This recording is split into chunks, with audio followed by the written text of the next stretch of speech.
আমি শর্মি চলে এসেছি আমাদের একটা ছোট্ট ব্লগ নিয়ে, যেটা আমাদের শান্তিনিকেতন ট্রিপ ছিল। একদিনের জন্যে আমরা 5 বান্ধবী আমরা চলে গেছিলাম শান্তিনিকেতনে। আমরা ভোরবেলা ট্রেন ধরে কুলিক এক্সপ্রেস ধরে আমরা পৌঁছে গেছিলাম ঠিক 11:15টার মধ্যে শান্তিনিকেতনে।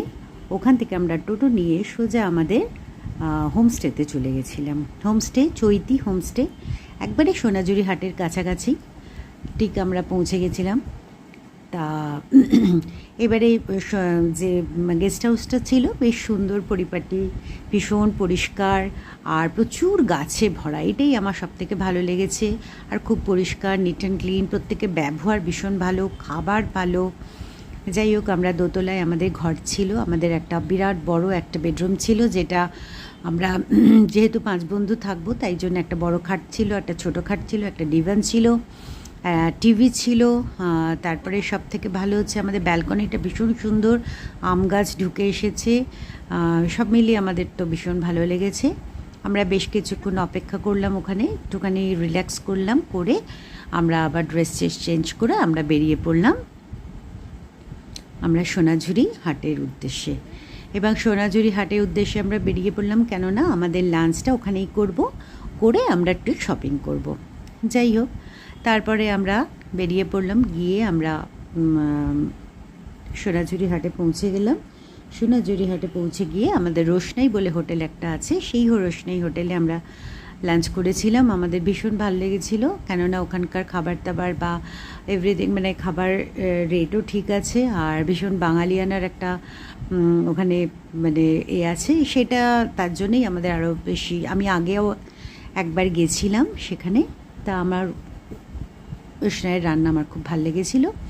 আমরা মানে ভেজ নিয়েছিলাম আর মাছটা আলাদা নিয়েছিলাম।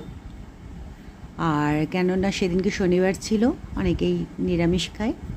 যাই হোক, সেরকমভাবেই আমরা খেলাম, খুব ভালো।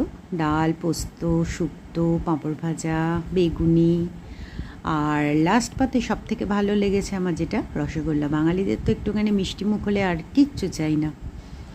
যাই হোক, এরকমভাবে খেয়ে দে আমরা বেশ কিছুক্ষণ বাদে আমরা বেরিয়ে পড়লাম আমরা সোনাঝুরির হাটে। আর বেরিয়ে তারপরে আমাদের সবাই মিলে আমরা শপিংয়ে ব্যস্ত হয়ে গেলাম। একটু শপিং করতে করতেই মাঝ রাস্তায় বৃষ্টি এসে গেল। যাই হোক, আর কী করবো, সব চাপা টাপা দিয়ে রাখলো। তারপরে আবার ওখানকার মাটি তো ভীষণ শুকনো হয়ে যায়, বৃষ্টি থেমে গেল, আবার সবাই আমরা বেরিয়ে পড়ে আবার শপিং শুরু হয়ে গেল। আর তারপরে আমরা বেশ কিছুক্ষণ থেকে আমরা বাড়ি ফিরে এলাম, মানে আমাদের হোমস্টেতে ফিরে এলাম। তারপরে রাত্রিবেলা থেকে আবার সকালবেলা আমরা বেরিয়ে পড়লাম কঙ্কালীতলার উদ্দেশ্যে। আমার কঙ্কালীতলাটা দেখা ছিল না। আমরা এখানে একটু নাচও নেচে নিয়েছিলাম ট্রাইবালদের সাথে, এটাও আমার খুব ভালো লেগেছিলো। আর তারপরের দিনকে আমরা চলে গেছিলাম হচ্ছে কঙ্কালীতলায়। ওখানে গিয়ে আমরা পুজো দিয়েছিলাম। আর ওখানেও বিরাট আমরা একটা মানে মেলা মতো বসেছিল, সেখানেও আমরা খুব ঘুরলাম আর ছবি টবি তুললাম, শপিংও করলাম, শিবের মন্দিরে জলও ঢাললাম। তারপরে বেরিয়ে পড়লাম আমরা পুরো শান্তিনিকেতন ঘুরে তারপরে আমরা সব জিনিস নিয়ে আমরা আবার, আমাদের তো বাড়ি ফিরতেই হবে, সেদিনকেই আমাদের বাড়ি ফেরার ট্রেন 3টের সময়। আমরা তারপরে বেরিয়ে পড়লাম, গিয়ে আমরা স্টেশনে পৌঁছে গেলাম। আর পৌঁছে আমরা বাড়ি ফেরার উদ্দেশ্যে রওনা হয়ে এলাম। আপনাদের যদি ভালো লাগে অবশ্যই আপনারা একটা সাবস্ক্রাইব করবেন, অবশ্যই আপনারা ভালো থাকবেন। বাই।